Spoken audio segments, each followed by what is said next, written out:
Doctor साहिबा, ये PCOS की एक नई टर्मिनोलॉजी आ गई है। हर कोई कह रहा है कि उसे पीसीओएस है, या अगर आप किसी गायनेकोलॉजिस्ट के पास जाएं तो वो भी तकरीबन हर किसी को कह रहे हैं कि आपको पीसीओएस है। तो ये है क्या, और ये क्यों इतना ज़्यादा ये बीमारी बढ़ रही है? पीसीओएस बेसिकली है पॉलीसिस्टिक ओवेरियन सिंड्रोम। सिंड्रोम ऐसी बीमारी को कहते हैं जिसके बहुत से मुख्तलिफ हिस्से होते हैं और बहुत से मल्टीपल ऑर्गन्स के ऊपर वो इफ़ेक्ट करती है। और ये बेसिकली आम ज़ुबान में हार्मोन्स का इम्बैलेंस होना है। कुछ लोगों में ये हार्मोन्स अगर इम्बैलेंस हो जाएं तो पीरियड्स के मसले शुरू हो जाते हैं। कुछ लोगों के पीरियड्स कम हो जाते हैं, कुछ के बिल्कुल बंद हो जाते हैं, कुछ के हैवी हो जाते हैं, कुछ लोगों का वेट बढ़ना शुरू हो जाता है। अगर बढ़ जाए तो कम होना जो है वो मुश्किल हो जाता है। कुछ लोगों के मुंह पे, चेहरे पे, जिस्म पे गैर ज़रूरी बाल आने लग जाते हैं। कुछ लोगों के बाल बहुत ज़्यादा झड़ने लग जाते हैं। कुछ लोगों में मेल टाइप बैल्डनेस शुरू हो जाती है। ये मुख्तलिफ क्या कहते हैं वेरिएशंस हैं प्रेजेंटेशंस की। कुछ लोगों को कोई प्रॉब्लम है, कुछ लोगों को कोई प्रॉब्लम है। और इसको कंफर्म करने के लिए कभी हम हार्मोन्स के कुछ टेस्ट लिख के देते हैं, उनमें भी थोड़ी एबनॉर्मेलिटीज़ पिक हो जाती हैं। और कभी हम अल्ट्रासाउंड करते हैं तो अंडेदानियाँ जो ओवरीज हैं वो उनका साइज़ जो है वो एक गिवन साइज़ से ज़्यादा जब हो जाए तो हम उसे लेबल कर देते हैं कि ये पॉलीसिस्टिक ओवरीज है। जैसे कि अंडेदानियों के अंदर छोटी छोटी पानी की थैलियाँ हैं। सही। वो बेसिकली इमेच्योर एग्स ही होते हैं जो कुछ हद तक ग्रो करते हैं और फिर अरेस्ट हो जाते हैं, रुक जाते हैं वहीं पे। और वो अंडेदानियों के ओवरऑल साइज़ को बड़ा कर देते हैं। इसको पॉलीसिस्टिक ओवरीज कहते हैं। ठीक है, तो डॉक्टर साहब ये क्यों इतनी बढ़ रही है बीमारी ख़वातीन में, लड़कियों में, इवन यंग गर्ल्स में? बिल्कुल, ये बेसिकली हमारी लाइफस्टाइल के इश्यूज़ हैं। जैसे हम सो रहे हैं, जो हम खा रहे हैं, जैसे हम रह रहे हैं, हमारी जो लाइफस्टाइल है वो सेडेंट्री हो गई है। फिज़िकल एक्टिविटीज़ बहुत कम हो गई हैं और हमारी जो डाइट है वो कंटेमिनेटेड है हार्मोन्स के साथ, स्टीरॉइड्स के साथ, केमिकल्स के साथ। तो वो हमारी बॉडीज़ के ऊपर जो हमारी नेचुरल हार्मोन्स हैं उनको डिस्टर्ब कर रही है। और दूसरा हमारा स्लीप वेक साइकिल, हम रातों को जाग रहे हैं और दिनों में सो रहे हैं। ये नॉर्मल चीज़ें जो अल्लाह ताला ने एक सिस्टम डेवलप किया है जिसके तहत हमारी बॉडी ने चलना है। अगर हम उसके अगेंस्ट चल रहे हैं तो वो किसी ना किसी तरह से तो मैनिफेस्ट होगा। और ये बहुत एक कॉमन तरीका है जिससे आजकल फीमेल्स और यंग गर्ल्स उनमें पॉलीसिस्टिक ओवरीज हो रही हैं। तो डॉक्टर साहब, लाइफस्टाइल चेंज करके, अपने खाने पीने की हैबिट्स को चेंज करके क्या इस सिचुएशन को रिवर्स किया जा सकता है?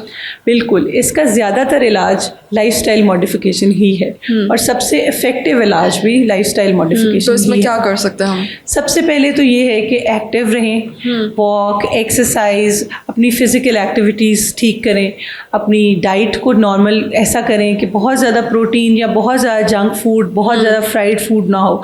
हेल्दी चीज़ें, फ्रूट्स, वेजिटेबल, पानी ज़्यादा होना चाहिए।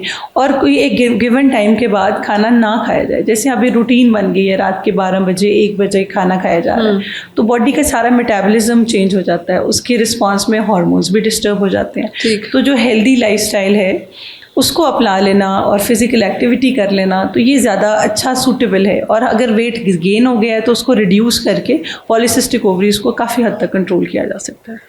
ठीक है। जैसे आजकल पीसीओएस की जो टर्म है वो बहुत ज़्यादा सुनने में आ रही है, वैसे इसके मुख्तलिफ इलाज भी हमें सोशल मीडिया पर हर जगह नज़र आ रहे होते हैं, जिनमें से एक सीड्स थेरेपी है। लाइक फ्लैक्स सीड्स को बहुत ज़्यादा रेकमेंड किया जाता है, पंपकिन सीड्स को। तो ये क्या इफ़ेक्टिव है या सिर्फ फैशन ही है ये भी? देखिए, आप वैसे सोचें कि सीड्स क्यों रिकमेंड कर रहे हैं। सीड्स में हेल्दी स्नैकिंग है ना, ये कोई अनहेल्दी चीज़ नहीं है। इसमें कोई ना कोई amino acids, polypeptides, proteins, multivitamins, कुछ ना कुछ तो अच्छा होगा, इसमें बुरा कुछ नहीं है। लेकिन हाँ, अगर हम सिर्फ सीड्स को ही सोल ट्रीटमेंट की ऑप्शन बना लें तो ये मेरा ख्याल है थोड़ा सा एग्जैजरेशन है। बाकी सारी चीज़ों के साथ मिलके अगर सीड्स भी ले लिए जाएँ तो बहुत अच्छी बात है। अगर बाकी सब चीज़ों के साथ मिलके ज़रा पानी ज़्यादा पी लिया जाए तो बहुत अच्छी बात है। हम डॉक्टर्स भी पॉलीसिस्टिक ओवरीज का कोई 100% लिख के ट्रीटमेंट नहीं दे रहे, हम भी सपोर्टिव ट्रीटमेंट ही देते हैं कि भाई जब तक आप अपनी लाइफस्टाइल को इम्प्रूव कर रहे हैं उतनी देर तक आप एडिशनल एक्सोजेनस बाहर से लिए हुए हार्मोन्स ले लें और उससे चीज़ों को बैलेंस कर लें। क्योंकि हमें जो चाहिए ना कि आज ही मैं डॉक्टर के पास गई हूँ और सुबह मैं बिल्कुल ठीक हो जाऊँ, तो उस चीज़ को देख के बहुत से लोगों को ओवर ट्रीट भी किया जा रहा है कि अगर वो चाह रहे हैं कि भी मेरे पीरियड्स को इसी महीने रेगुलर किया जाए तो फिर हम आर्टिफिशियल तरीक़ों से करेंगे। बट इसके ऑपोजिट अगर हम सीड्स ले रहे हैं, हेल्दी डाइट ले रहे हैं, एक्सरसाइज कर रहे हैं, वॉक कर रहे हैं, वक्त पे जाग रहे हैं, वक्त पे सो रहे हैं, तो वो थोड़ा टाइम लेके चीज़ों को करेक्ट करेगा। लेकिन वो लॉन्ग टर्म वो लॉन्ग टर्म इफेक्टिव है, लॉन्ग टर्म अच्छा है, लेकिन मेरा ख्याल है सिर्फ किसी एक चीज़ को लेके उसके ऊपर इतना फोकस कर दिया गया है कि वही मैं वैसे सारा दिन बैठी रहूँगी लेकिन मैं वो सीड खा के ठीक हो जाऊँगी, तो मेरा ख्याल है ये थोड़ा सा एग्जैजरेशन है। ठीक है, तो डॉक्टर साहब PCOS के साथ इनफर्टिलिटी के चांसेस कितने बढ़ जाता है? ये बहुत कॉमनली एसोसिएटेड है और अब यंग गर्ल्स में PCOS की वजह से फर्टिलिटी इश्यूज बहुत ज़्यादा आ रहे हैं और बहुत जल्दी डायग्नोज हो रहे हैं और बहुत जल्दी जो है वो कॉन्शियस होकर ट्रीटमेंट की तरफ जा रहे हैं। इसको ट्रीट किया जा सकता है सिचुएशन को? बिल्कुल, फर्टिलिटी पॉसिबल है? बिल्कुल बिल्कुल, ये एक बहुत कॉमनली रिवर्सिबल कंडीशन है। अगर हम अपनी लाइफस्टाइल को इम्प्रूव कर लें, वेट लूज़ कर लें, हेल्दियर ऑप्शंस पे चले जाएं, तो हार्मोन्स बेहतर होने लग जाएंगे। हाँ, थोड़ी सी मुश्किल होती है प्रेगनेंसी में, थोड़ी सी असिस्टेंस की ज़रूरत पड़ सकती है, लेकिन ऐसे नहीं कि पॉलीसिस्टिक ओवरीज वाली पेशेंट्स कंसीव ही नहीं कर सकते, ये ज़रा मिथ है। ओके, बहुत शुक्रिया।